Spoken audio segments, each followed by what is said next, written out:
Ya, Assalamualaikum warahmatullahi wabarakatuh. Sahabat yang dirahmati Allah, jumpa lagi dengan saya, Wawan Fantahsin, dan hari ini kita akan membahas tentang keutamaan sahabat Quran di Yaumil Qiyamah. Ya, salah satunya adalah bersumber dari satu hadis Rasulullah SAW tentang keutamaan membaca Al-Quran yang akan mendapatkan syafaat di yaumil qiyamah. Sebelumnya kita bersyukur dan berselawat terlebih dahulu. Alhamdulillahirabbil alamin wassalatu ala rasulillah wa ba'd. Sahabat yang dirahmati Allah, keutamaan untuk menjadi sahabat Al-Qur'an diantaranya adalah dinukil dari satu hadis Rasulullah SAW. Bismillahirrahmanirrahim. Iqra'ul Qur'an fa innahu ya'ti yaumal qiyamati syafi'an li ashabihi, rawahul Bukhari. Iqra'ul Qur'an, bacalah Al-Qur'an, fa innahu, maka sungguhnya dia Al-Qur'an ya'ti yaumal qiyamati syafi'an li ashabihi, akan memberikan syafaat pada hari kiamat kepada para sahabatnya.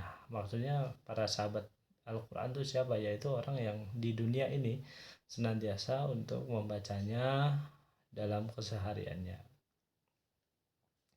Membaca adalah langkah awal agar kita dapat menjadi sahabat Al-Quran. Ayat-ayat yang kita baca akan membangun cinta kepada Allah, dan cinta akan menjadikan wahyu Allah Subhanahu wa taala menyatu dengan jiwa, sehingga semua bentuk aktivitas bersama dengan Al-Quran menjadi indah dalam diri manusia.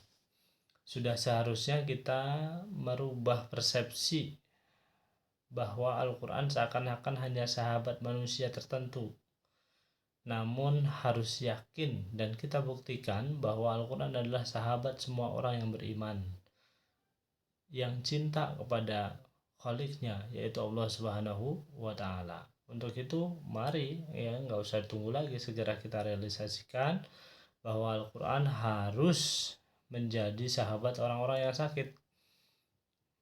Orang-orang yang sakit ketika menjadi sahabat Al-Quran, maka dia meyakini bahwa Al-Quran adalah bagian dari kasih sayang Allah Subhanahu wa taala. Ketika sakit dia membaca Al-Quran dan dengannya meyakini bahwa Al-Quran adalah syifa, sarana penyembuh bagi penyakitnya, karena mendatangkan rahmat Allah Subhanahu wa taala. Bagi sahabat Al-Quran yang miskin, yang dihimpit kesulitan ekonomi, sedang mendapat musibah dan lainnya, Al-Quran dengan fungsi rahmatnya akan mencurahkan kesabaran dalam menghadapi penyakit dan kesulitan ekonomi.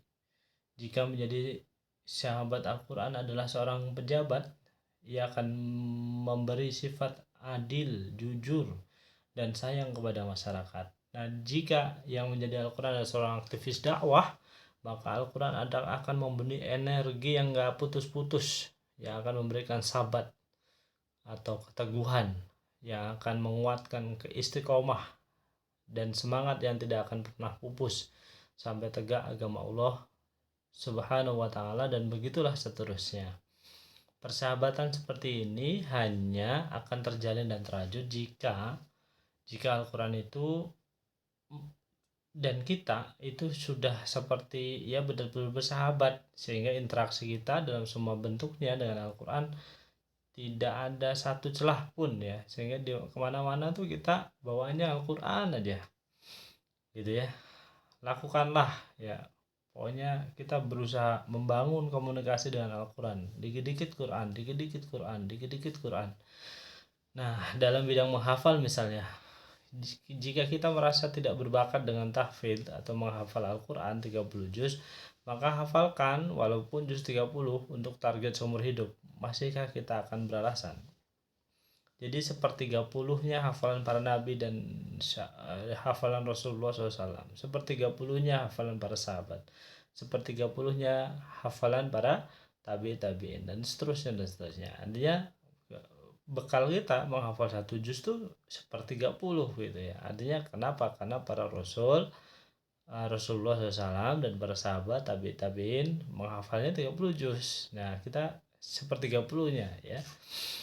Hal ini juga perlu kita lakukan karena Rasulullah SAW pernah menjanjikan bahwa Al-Quran akan menjadi sahabat orang-orang yang beriman di akhirat kelak. Masalahnya tuh tidak semua orang yang beriman berhak mendapat persahabatan dengan Al-Quran. Nah, ini problemnya. Jangan-jangan kitanya kepo bersahabat dengan Al-Quran, kitanya ngebet gitu ya bersahabat dengan Al-Quran, Qurannya ogah-ogahan. Nah, mereka yang bersedia hidup dengan Al-Quran di dunia akan mendapat persahabatan nanti di akhirat. Jadi ya kesempatan kita sekarang membangun persahabatan dengan Al-Quran. Kita rayu sedemikian rupa Al-Qurannya di dunia ini, kita baca setiap hari, kita kaji setiap hari, kita hafalkan semampu kita. Semoga dan itu nanti di akhirat Al-Quran akan menjadi sahabat kita, bahkan menolong kita dengan izin Allah memberikan syafaatnya. Masya Allah. Nah, ini penting untuk sahabat sekalian pada umumnya dan khususnya mengingat kepada diri saya sendiri bahwa hadis tadi Iqra'ul Qur'an fa innahu ya'ti yaumal qiyamati syafi'an li ashabihi adalah janji dari Allah Subhanahu wa taala bahwa Al-Quran akan menjadi sahabat kita di yaumil qiyamah kalau kita juga berusaha mensahabatinya gitu ya, menjadi sahabatnya di dunia. Yuk kita bersahabat dengan Al-Quran. Nah, dengan itu mudah-mudahan Allah mudahkan proses kita bersahabat dengan Al-Quran dan kemudian memelihara persahabatan ini hingga yaumil qiyamah sehingga nanti betul-betul Al-Quran menjadi syafaat dan sahabat kita di yaumil qiyamah. Allahumma amin. Baik, cukup sedemikian dulu. Billahi taufiq wal hidayah wal inayah. Walakum minkum. Wassalamualaikum warahmatullahi wabarakatuh.